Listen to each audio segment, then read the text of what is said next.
B camera's rolling. Black Magic's rolling, yes? Rolling. Okay. Interview Collins Haines, scene 1. Great.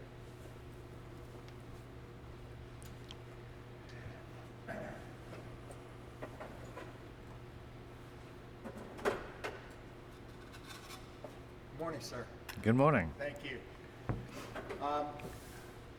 First off, this is a relaxed conversation between two people who just met, and your stories and your way of telling stories are wonderful. So there's no performance here that's needed. There's Okay. nothing to be thinking about that way. If at any point I asked you any kind of question that you feel like, you know what, I'm not comfortable with that memory or that question. We'll just Okay, write it I down. would, I'll just I edit would, it right I out. would It's not say a that. problem Okay, whatsoever. I understand that. I haven't had that problem yet, but if there is something that, you know. Sure. Although there was one point when we asked a little bit about some of the communications that happened between the Hanoi Hilton and back in the Pentagon, and that was a place where people here at often said, no, we can't talk about that. Is there any, you know how long the government keeps secrets hidden, so I would hope that you have run into those probably by this time and sort of leave those alone, because I don't know when they declassify certain things. It is a mystery, Yeah.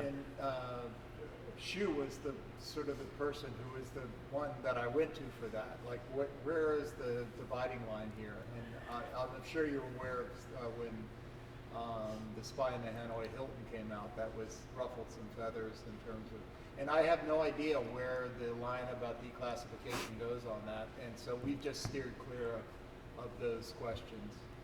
Okay. Did you discuss it with Shu a little bit? He's a guy. Yes, he's a I guy that did, would. and to the degree to which, you know, he just basically said steer clear of these areas. Yeah. And Okay. stuff. You know, and it's not really important as much to our questions. Sure. So the first thing to understand about this project that's different, as I mentioned when we met in your home, Mm-hmm. and you know what? Do you think you need to ride that camera there? I think if you guys Just make sure it's rolling. yeah, I think if you would sit it that way, your eye line would be great. Thank you. By the way, I could turn this around and show you what you're looking at, what we're looking at. Okay. There's your name right above you. Yeah. Good. Great. And is he still in focus, leaning forward like that? Yeah, well, on yours, I'm not sure. Let me look. Looks pretty good, right? Yeah.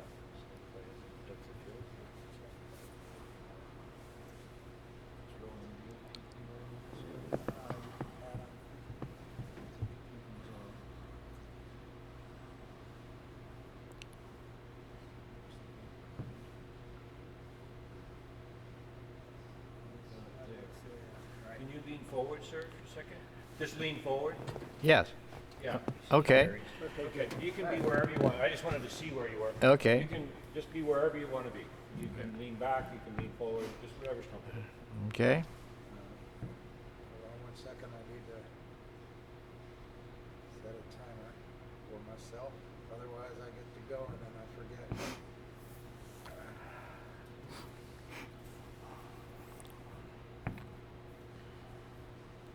Okay.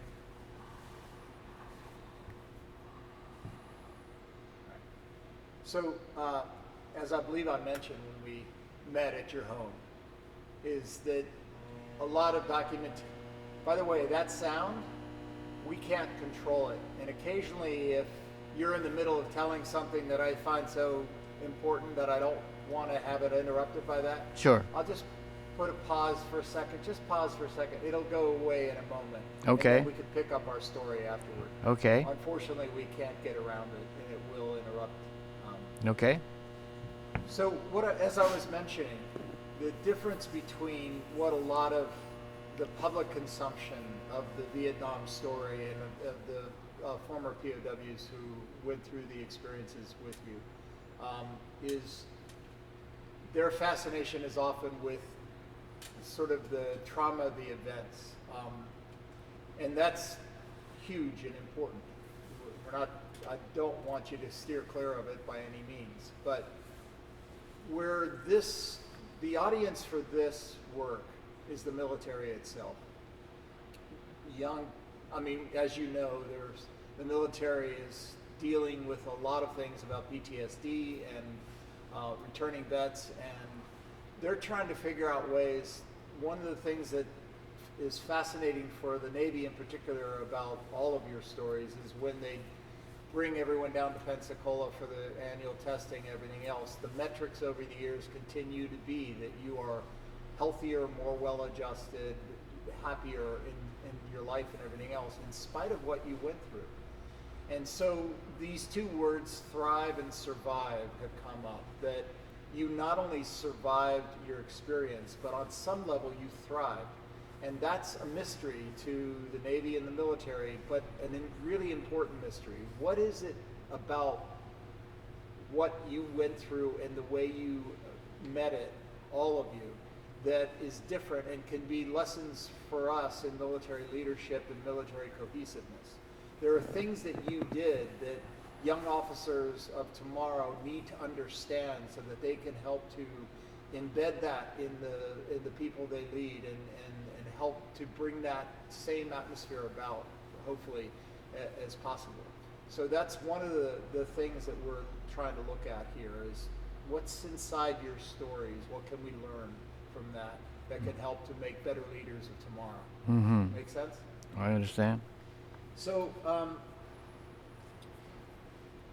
to start off, if you would, sir, state your name, your retiring rank, and just a little bit about a brief sketch of your history. You mentioned that you were a pilot who was a photographic pilot, that you weren't going in. So that's just so that we understand who you are in the context of all this.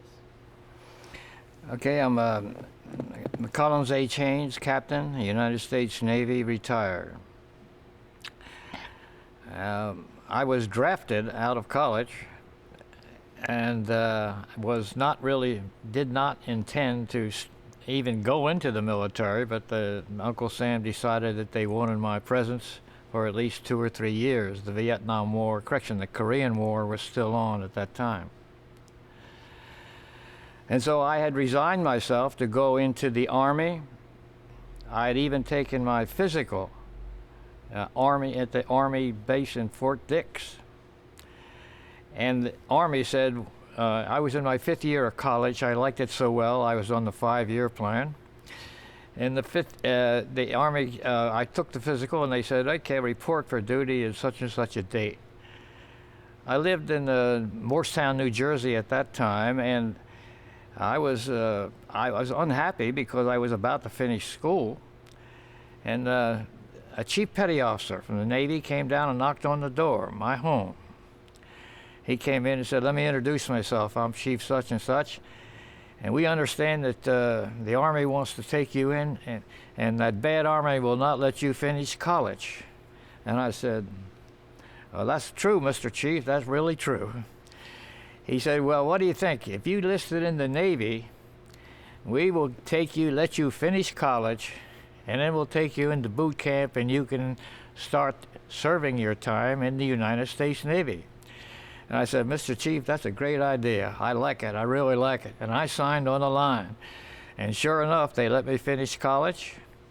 And I went into the Navy in the fall of that year after finishing college. And my first assignment, as an enlisted man now, my first assignment was to an aircraft carrier, the USS Randolph. And I was ship's company. I wasn't an aviator, obviously. I'm just new. And I had gotten, after I got through boot camp, 16 weeks of boot camp, they sent me, because I had a college degree, they sent me to officer training. They gave me a commission and then sent me off to get officered up, as it were. That is, learn all the things that you have to learn. And then they sent me to the ship, the USS Randolph. And I think I mentioned this in our earlier conversations. I said I used to observe flight operations from the '07 level, which is very high up in the tower.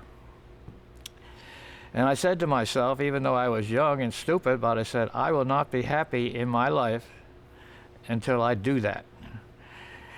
And it was a long, arduous task because I had a number, a designated number that assigned me to line officer duty, and to get into aviation took me forever. I served one tour of duty on a destroyer, and that in itself was a new, eye-opening, because you were a close-knit unit on a destroyer, very few people, and everybody got along and everybody knew their job. Then after that, they assigned me to another ship. It was a newly commissioned ship. And I served on that for about a year, and the executive officer of that ship said to me, and I kept writing letter after letter to switch to aviation. And the executive officer said, well, listen, you're doing a good job here. I think I'll talk to the old man, that is the captain, and see what he can do about it. And sure enough, about 2 months later, I got orders to flight training in Pensacola, Florida, right down here where we are. And that was the beginning of my career. And that is how I got started in the Navy. That's how I got started in aviation. So what area of aviation, when you were deployed to Vietnam, what area of aviation were you involved in? I was involved in the photo business. We go to the F8 training RAG. That's the F8 RAG. That's an F8 over there, also F8 behind me. But the photo version is a little different. So after, again, I'm backing up, but instructing in F9s in Kingsville, Texas, they sent me to the F8 unit at the Miramar, California. And so I trained in both F8s, both the fighter F8 and the reconnaissance F8, but my initial orders involved going to the reconnaissance F8. Now the duty of this aircraft right behind me is to do a couple things. Number one, you get bomb damage assessment, BDA, after the raid, and you also could photograph a target that they wanted to hit ahead of time.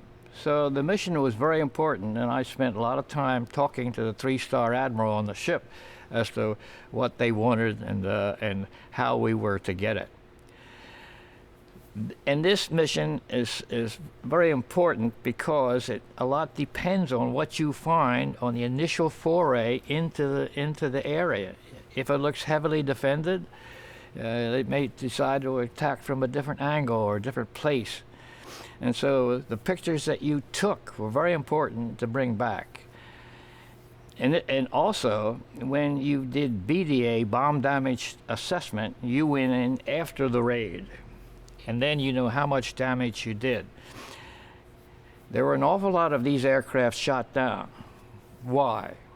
Well, because when you went into an initial raid, there may be 15 or 20 aircraft dropping bombs. And you couldn't go in too quickly, too soon afterwards, because if you went in too soon, you couldn't get the smoke was still there. You couldn't really get the damage assessment. So you would have to go in at some minutes afterwards, maybe 5 or 7 minutes afterwards. That gave the gunners enough time to load all their guns up and get ready again, because they knew the photo puke was going to come back overhead and take pictures of it. And that is why, one of the reasons why so many of these aircraft were shot down. We lost more photo F8s almost than any other of the fighter aircraft. Hold on 1 second. There's that noise. I'm gonna. Oh, okay. Yeah, I hear the This is noise. Yeah. wonderful. You're just such a great way of telling a story. Now I wander off. So if you want me to just maybe you want to readdress the question, but I could talk for a long period Yes, of time. I'll Okay. try to help Yeah. work with you steering your ways. We'll wait for that sound to Okay. stop.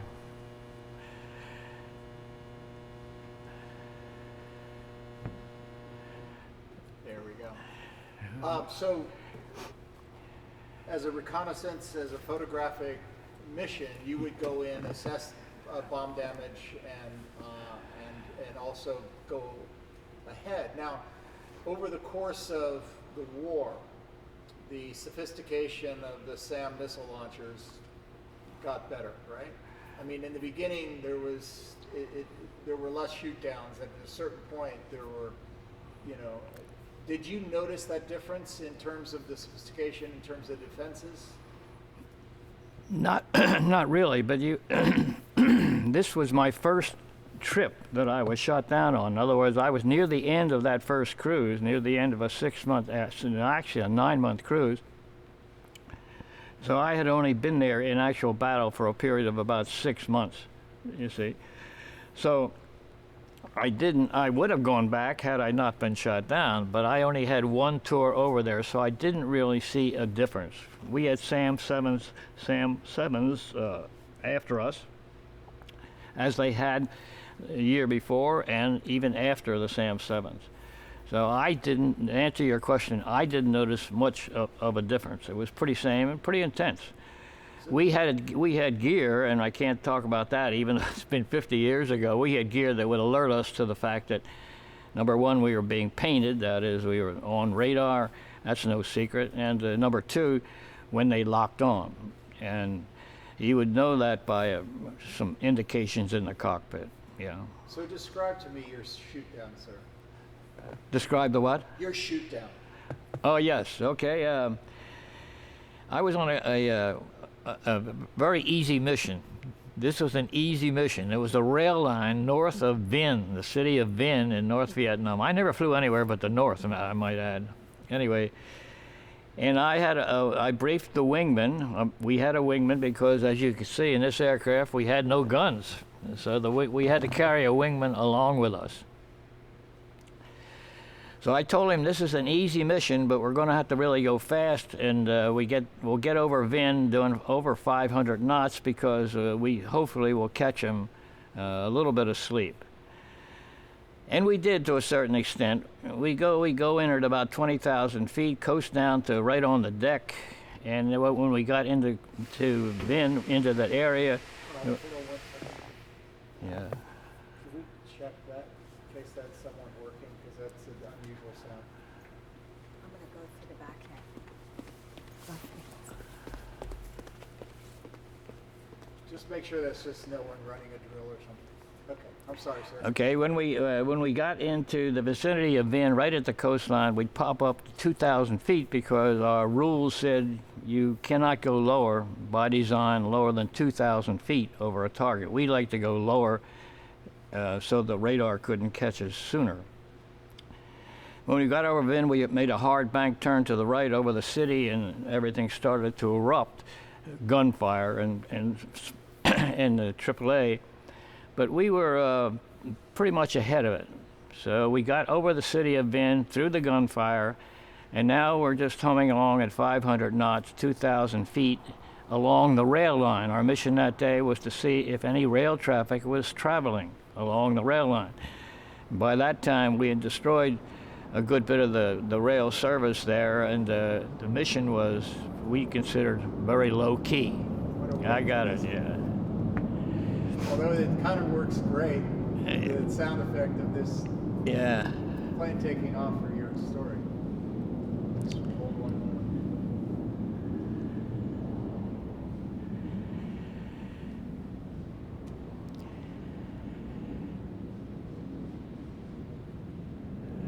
Jerry, we can see your feet back there, so.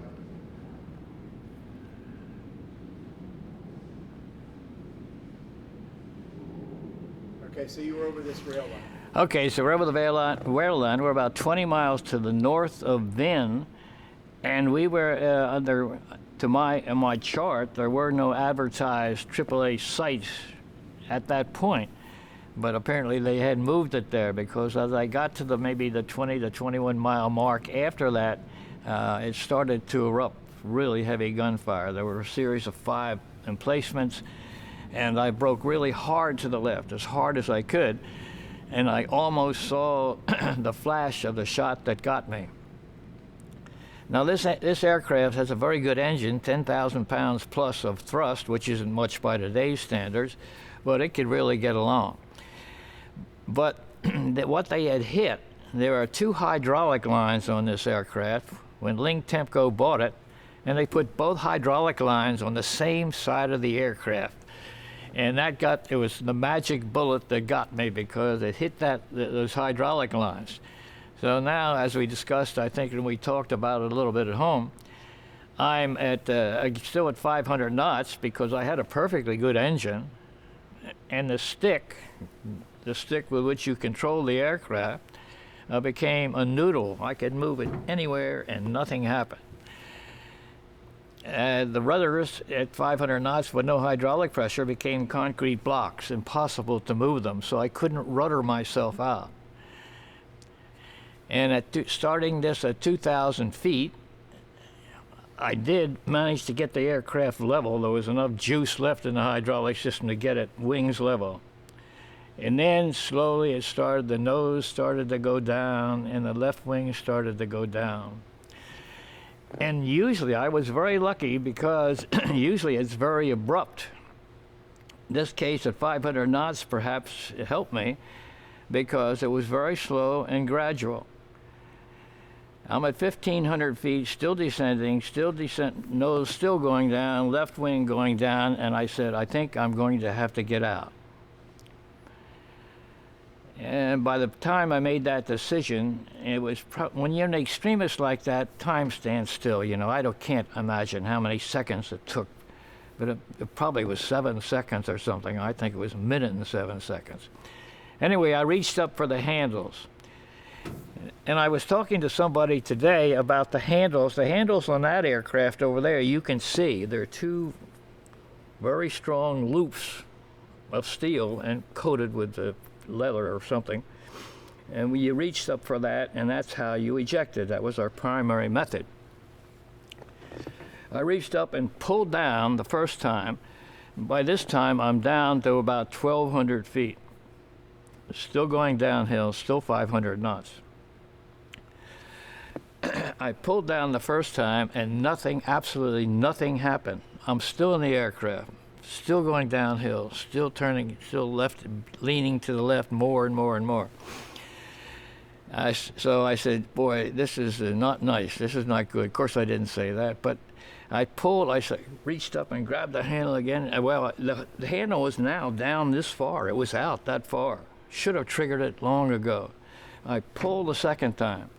When I pulled the second time, the canopy that you see up there, the canopy went, but I'm still in the seat, and I'm still going downhill. I'm still drifting to the left, turning to the left, and a little bit below 1,000 feet. Now, this seat is designed, it's an old-fashioned Martin Baker seat.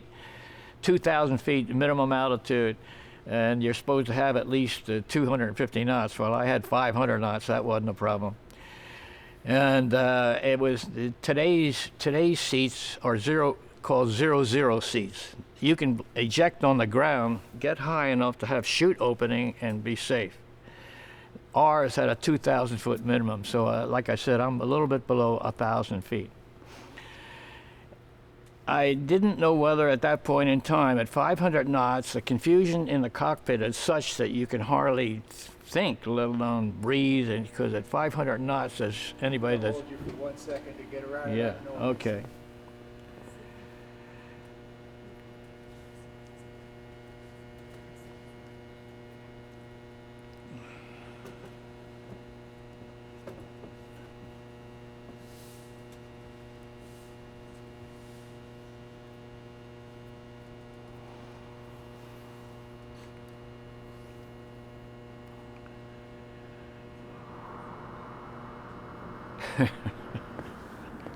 Busy morning. Yeah.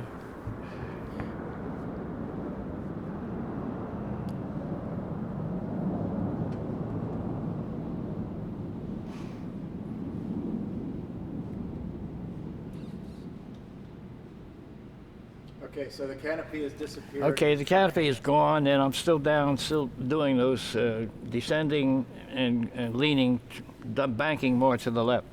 So I had to make a decision then whether I could hold, with all the confusion and wind blast in the cockpit, hold it with one hand and go down for the alternate handle, which is a loop right by the seat right here. And I decided I would not be able to do that. So I said, gave it one more try and pulled, and the third time I finally went up. The leg restraint cords, which go around here and lock into the seat on the right side, it didn't hold. And so when I was flung out into the air at 500 knots, my right leg just flailed and went free. And I'm lucky, it's actually lucky it stayed on. They didn't know how it stayed intact, they being the doctors. 6 years later when I got back to Balboa and they looked at that, they didn't figure out, they couldn't figure out how the leg stayed on. Anyway. So at 500 miles an hour, your leg is flapping in this. Yeah, it's flapping, but it's actually, I didn't have time to recognize the flap, because when I ejected, I had one swing back, and boom, I'm into the mud flats there. Fortunately, it was mud, not hard concrete or something.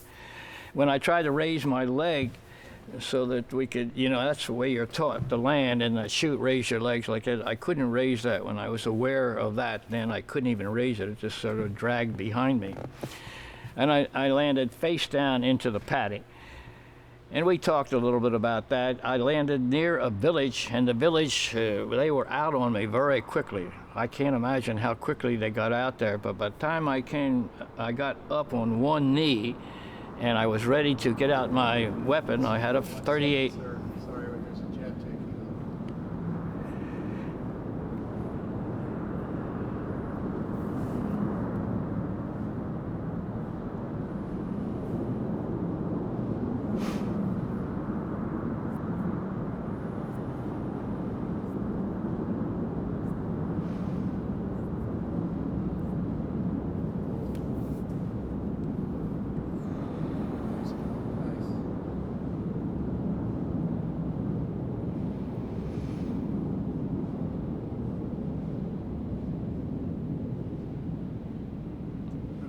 Okay.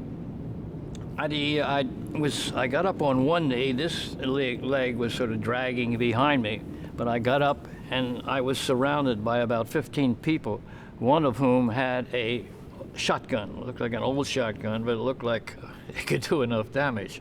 All the rest had machetes.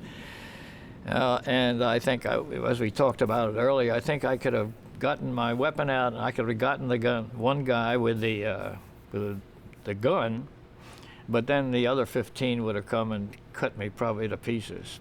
So I figured I wasn't going to win that, and I couldn't move, I couldn't run. Even if I had been able to escape, I was unable to even move. So they came and they cut off all the equipment on me with their machetes, I might say, but they didn't nick me with that. They were very good with their machetes. Cut everything down to my underwear and left my underwear on, and I couldn't move, so they put me on their shoulder and chogied me to the nearest village, which I said was right close, put me in a tent and left me there for a couple hours till they could notify the authorities they had shot somebody down. Let me ask you here, this, as a pilot, Yeah. as someone who has been going over the country and doing missions and everything else, many of your fellow former POWs speak about that first experience of, like, as I can't remember, it was maybe it was Al Carpenter saying he remembers the first time he smelled Vietnam, like, and Reed McCleary was talking about coming down in the parachute and hearing these pops and realizing he was being shot at, and there was this, wait a minute, I'm a pilot, do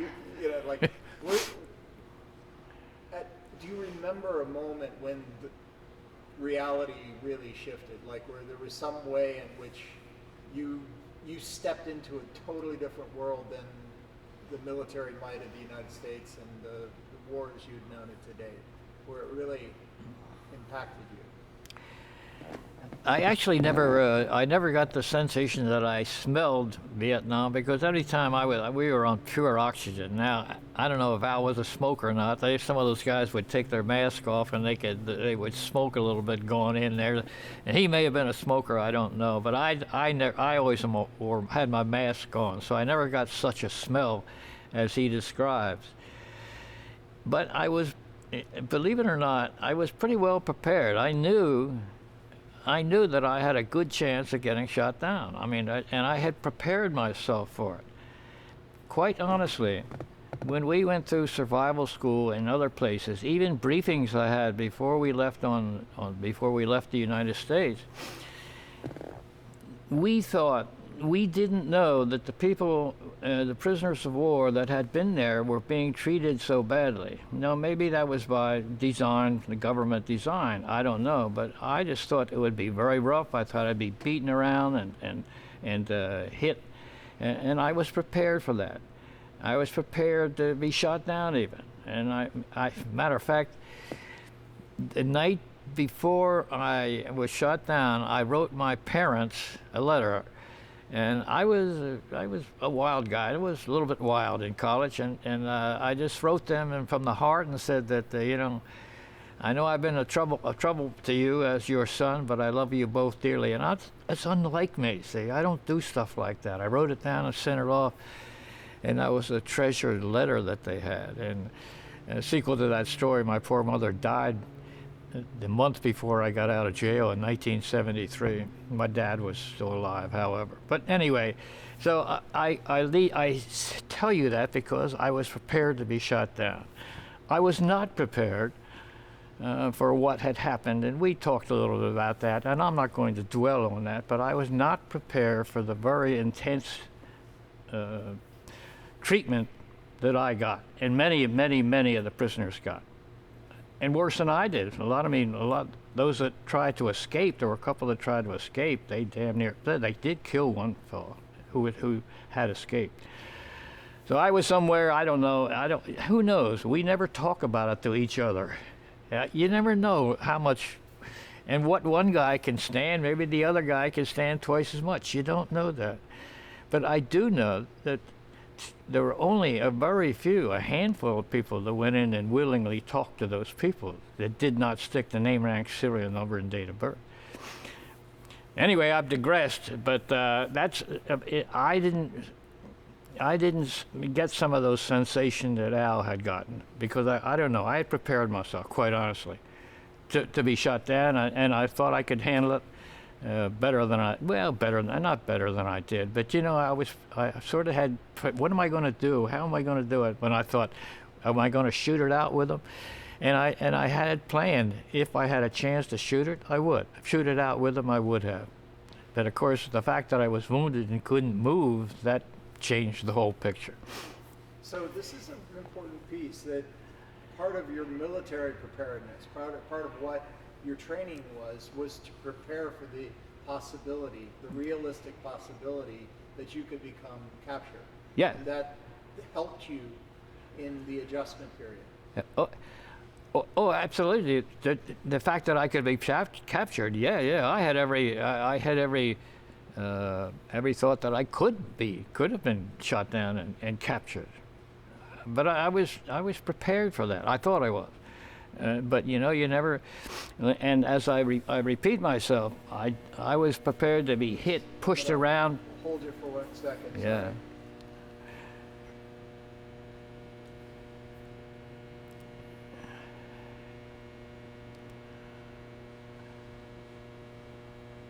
It's a beautiful image, Bill. Your image is great. Okay. Almost. Okay. We're just waiting for that sound to stop.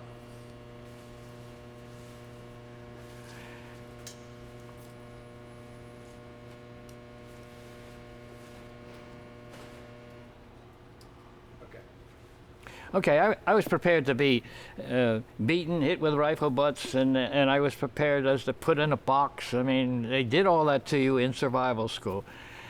But that's not what really happened. What really happened, I mean, we were hit with rifle butts and all that. That's how it started, but then it digressed to the stuff that others have talked to you about, really rough stuff, cutting off circulation for long periods of time, et cetera, et cetera. I was not prepared for that. It was pretty basic stuff, and I thought, what are they doing at this day and age, I mean, if they wanted to get stuff out of people, they could do it different ways, just withhold water which they did anyway. But we talked about the water business, but Anyway, I thought I was pretty well prepared. I wasn't prepared for what had happened to me in terms of the physical torture, and I included my thought process in being beaten, with a stick or whatever they would beat you with. I thought that could happen too, but I didn't think the other could happen. And I'll leave it with that. I'll just leave it at that. You don't have to hesitate about describing that if it's part of your story. Now this all started, and I'll talk about my Navy career and how I got in the Navy and how I got into aviation. And at some point in time in the conversation, I would like to and that'll happen, I'm sure, later on. After you got back, what happened, et cetera, et cetera, et cetera. So I'll just leave that for later. But Yes, sir. yeah. Absolutely. So you arrive in Hanoi. First of all, they treat you differently because as a photographer running these reconnaissance flights, what are the assumptions the Vietnamese have about you? They thought that they knew that that this was a photographic aircraft, and they interpreted a photo intelligence officer as an intelligence officer. They considered that I was an intelligence officer from the ship that happened to be flying an aircraft that had cameras and had other devices. And in that, there was a new, and I'll just touch on that. There was a new weapon that we carried with us in that air wing. It was a different weapon, a different type of bomb. And they thought, as an intelligence officer, I knew all about this bomb. And by design, I did not know. I didn't want to know anything about that bomb. That was part of my planning. I knew if I was going to get shot down, I did not want to know anything about this particular bomb. And the truth is, I knew I didn't. Although we used to we would follow the attack aircraft down and try to get pictures of them, and try to get pictures of this thing being released, which was very difficult, I might add. Anyway, so they thought I did know everything about that bomb, and I didn't know. And so, what do you do? 1 second for that sound. Okay, go ahead. What do you do? My friend who gave a talk here just not too long ago, he said, you stick with name, rank, and serial number, but how long do you stay that? Do you stay with that till you're dead? And so, and one of the things that Stockdale and the senior group got when we got back, they rewrote a couple of small articles in the code of conduct and said you stick with name, rank, serial number as long as you can, and then you regroup. You tell lies, you do whatever you have to do. And that's what you do. In my case, they thought I was lying, that I knew all about it, and I didn't. I didn't know enough about it to lie about it. And that's why it was pretty intense for me for the first 11 days. But let's press on from there. In other words, I was prepared as I thought I could be to fly in combat and prepared to be shot down. I knew that could very well happen. Let's talk a little bit about every former POW describes the same process. Mm-hmm. As pilots, I wanted to check because this thing fell through. You think I'm okay on the focus here, Phil? Could you check?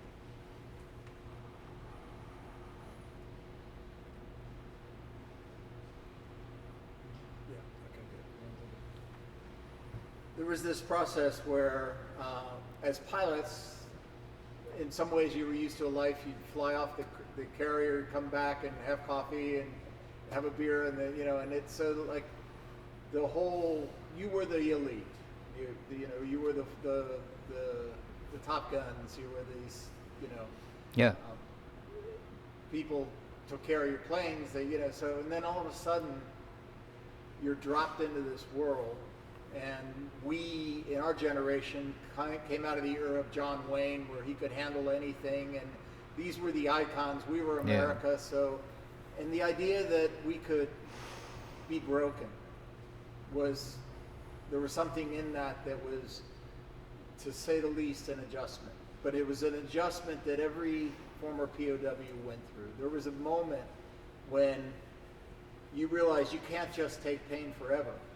And Stockdale, in his wisdom, understood that the pain and suffering of the self-defeat that the POWs were going through, the feeling like they were failing.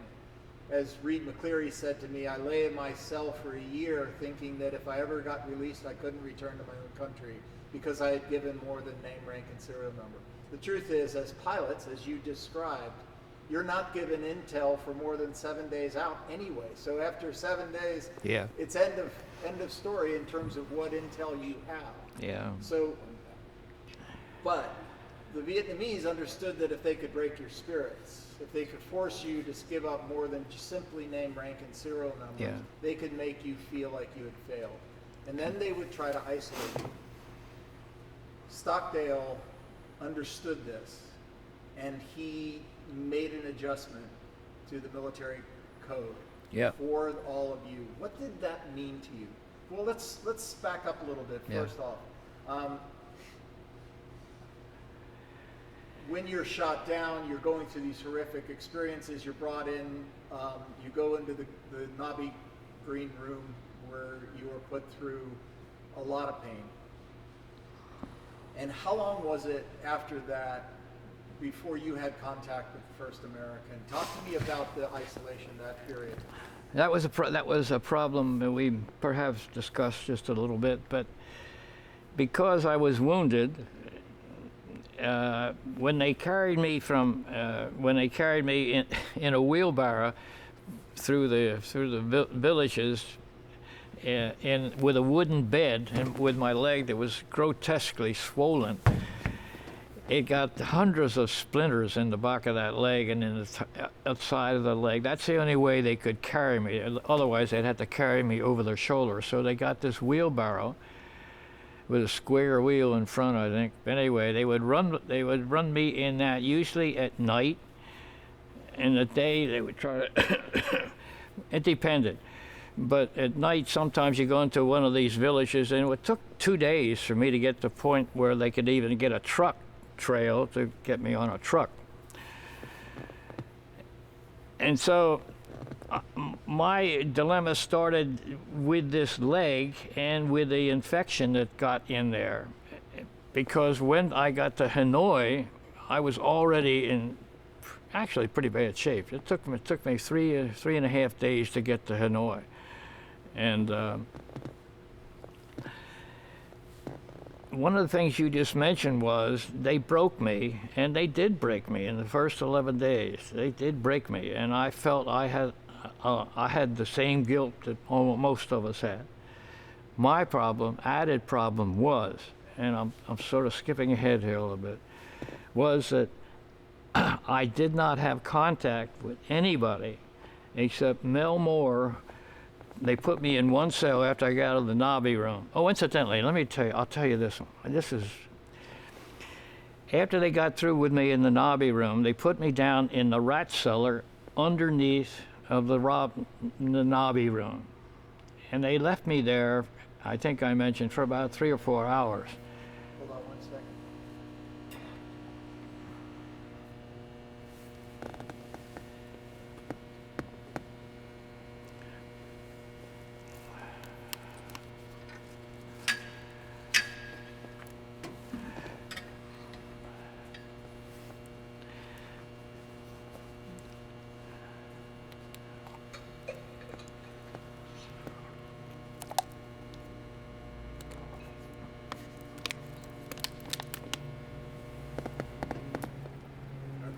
They left you there for 3 or 4 hours in the.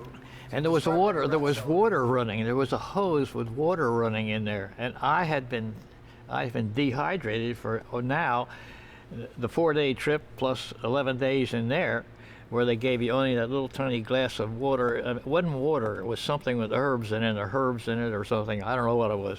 And they give you that twice a day or once a day, depending on your attitude. Anyway, I'm down there in this cellar.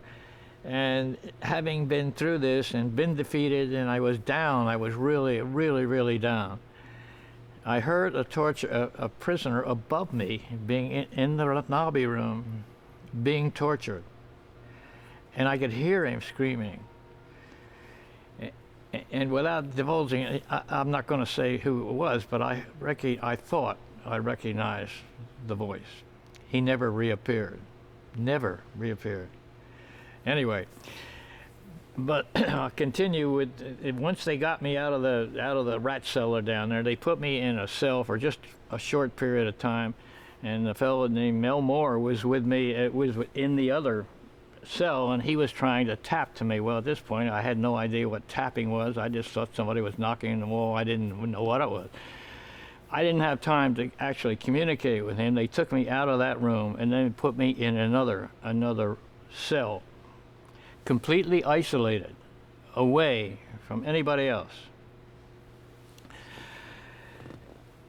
And before I forget it, remember me to tell you I was the 2000th claimed pilot shot down in Vietnam, but that's another story. So as far as I'm there, I was my wingman never saw my chute. As he went back to the ship and said he went in with the chute, so they assumed that I was dead. Okay. Anyway, when they moved me away from this room in a couple of hours with Mel Moore, they moved me completely in isolation, no contact with anybody. And that was when I think I told you, having been beaten and they beat me. I mean, you know what I mean? I was. They gave me water there, actually this tea water, but they did not give, I could not eat. I think I mentioned that yesterday. I couldn't eat. And so that went on and I know it went on for at least 3 weeks. But I could drink because I had this water, and my problem was that I felt that if I ate, I would throw up and I would be dehydrated even more, and my mind wasn't thinking very clearly. And I forget why I started this, but the fact was that I was, during this 3 weeks, during this month after the initial interrogation, I was isolated totally. Had I been moved in, because they thought I was going to die. And if they died and they didn't have any record of it, it would have been all right. Okay. But now, so they kept me totally isolated. And to this point, nobody ever knows that I was alive. I was there in jail. In the meantime, in the newspapers, they had come out, and I was told this afterwards, I don't know. They claimed that I was the 2000th pilot shot down. So they knew at that point in time, and incidentally, this was after I had started to eat. I'm getting ahead of myself. But when they moved me there at first, nobody knew that I was alive. Mel Moore may have known, but he didn't know for sure who he was tapping on the wall to. So I'm now there by myself. Can't eat, can't do anything. And this is after 3 weeks and maybe a month that the camp commander came in and said, unless you eat something, you are going to die.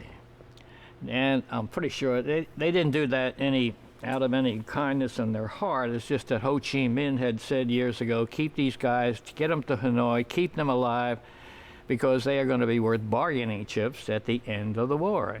And in fact, we were. So there I am, and dying, slowly dying. I just felt just defeated inside my mind. And I think I had mentioned that I actually had an out-of-body experience where I could see myself floating and looking down at my body. And I think I mentioned I would fly back to the ship, and I couldn't touch anybody. My hand would go right through there. All this. Because you talked about yesterday, and we weren't recording it. Describe that to me. You were dying. You were isolated for 3 weeks here. Yeah, actually, it was all closer to a month. And yeah, I had given up. And that's bad. You just can't give up. You can't give up. You can't give up. Anyway, in the end of the month, 3 weeks to 3.5 weeks a month, that he came in and gave me this milk, condensed milk from China. And I actually saw the can at one time. And at the end of this 4th week, after he said, I can remember his words, I give you milk for 4 or 5 days. If you don't eat, then you will die. And on the beginning of the 3rd day, maybe the 4th day,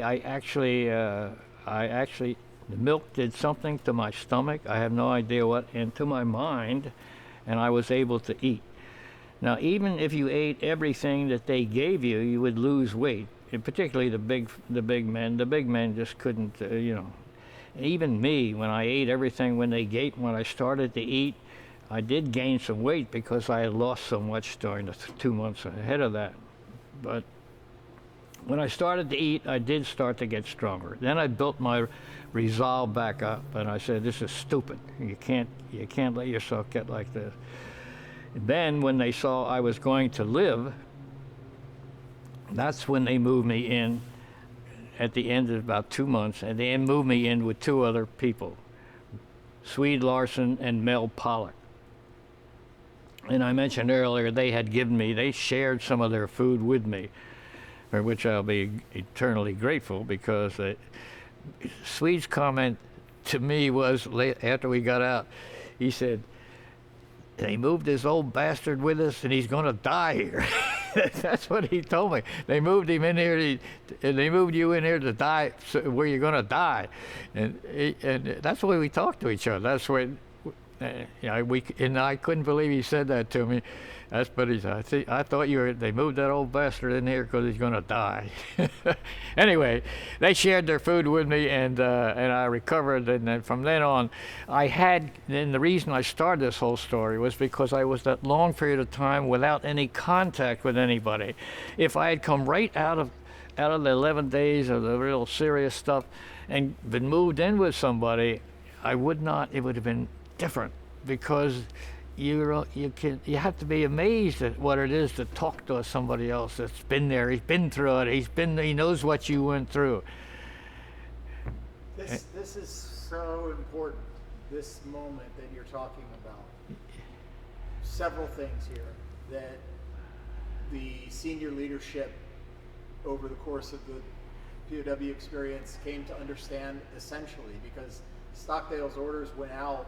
The very first thing we need to do is get in touch with any new shakedown. We got to get to them. Get to them, that's right. Get them communication. Yeah. And every one of you understood that every new person who arrived was going to go through that same process. They were going to be beaten, they were going to be hurt, and they were going to be forced to give up more than name, rank, and serial number. Yeah. And that they were going to feel defeated and like they had failed. And then out of that failure together, somehow all of you understood there were certain essential things. And if you could speak to them, sir, one about leadership, getting to how you help each other understand. First of all, you had help just even living. These 2 guys shared their little food they had. So this, first of all, this fundamental act of generosity, just to share what barely you have because you care, right? And this other aspect of, we know as long as our fellow Americans are isolated, they cannot fight back. And what you said that's so important is you never give up. But it's not just give up in the face of nothing. Speak to me about the ways that you all learned over time to not only help each other, but that these essential lessons about what you understood. Basically, there was compassion.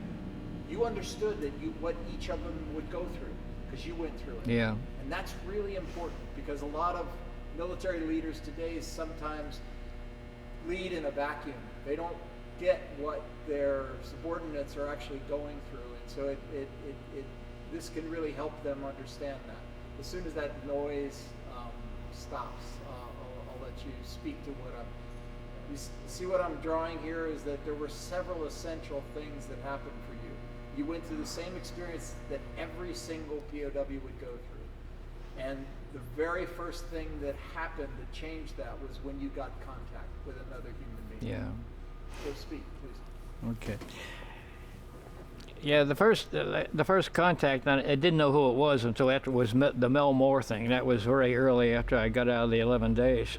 But then afterwards, they moved me in with, like you say, with Larson and with Pollock, and they shared their food with me, and they told me the camp rules that they knew. They hadn't been heavily exposed to the Stockdale edicts and yet. But that was to come because they hadn't been there that long either. So the longer you were there, the more you heard about the rules. And the more you understood that you had to had to take the danger of communicating in order to help this guy, the new guy that's coming in there. And many people were severely tortured because they communicated with the new guy. And the Vietnamese were smart enough to know that if they get in touch with this new guy, they're going to talk to him, they're going to brainwash him, they're going to give him the rules. That's it. They're going to give him the rules. And in that regard,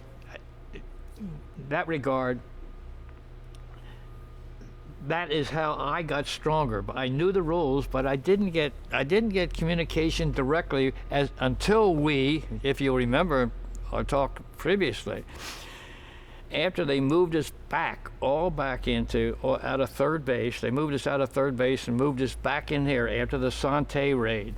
That's when really we got unified as a group, because that's when we knew where the seniors were. We knew what the rules were. Now we were not stupid. We knew that you stuck with name, rank, serial number, and date of birth. And whatever rules they made are not going to change that. We knew that. But to hear them reinforced by Stockdale says this or Stockdale says this, and knock it off, don't make any tapes, there were still people making tapes as late as 1971 and that's crazy. But they hadn't gotten, and what the Vietnamese would do would isolate them. They put them somewhere else where they couldn't get in touch with anybody anymore. So it wasn't in my case. I did understand all the senior rules, and Stratton was a SRO, and you talked to Stratton, I think. We're going to be talking to him next, yes, sir. And he, huh? Okay, hold on a second. Okay, I'm sorry. They're telling me I have to cut for a second. There must be. Yeah. Okay, they're going to need to fix something. Okay, well, I'm long-winded, but I realize that. Sorry about that. Cut camera. Okay. Why don't we take a quick break? All right. You want to get up and use the restroom or anything? No, I'm good. I'll have a drink. I'll have a drink of water. I'm ready to go. We have to bring something in. Do we want to use the bathroom? Or No. Yeah, I'm going to I'm good. Light has come up. I'm going to readjust the exposure here a little bit. We'll shoot the color chart now. Are they bringing something in? yes. I get in an airplane or I get in a car, and I can go drive from here to Georgia, and I've done it without having to go. Really? If I'm around the house, I have to go every time I pass by the bathroom. It's crazy. Bill was telling me, as you get older, We talked about that, yeah. He was telling me that an elderly Are actor, you pointing it toward the light? It seems like it's. Yeah, there you go. an Sorry. elderly actor once said to him, never pass up the opportunity to, never pass up a bathroom and never trust a park. Yeah, I told him that after the You did? Yeah. Yeah. Yeah. All right. So let me just shoot a bit of that. Okay. Sir, are you sure you don't want me to? Yeah, I'm good. I'm good. Go for us, would you?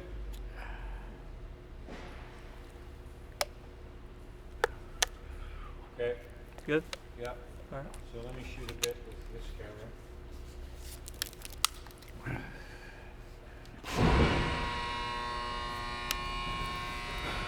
Damn, are we gonna move an airplane in here? They fit a bunch of them in here, don't they? Oh yeah.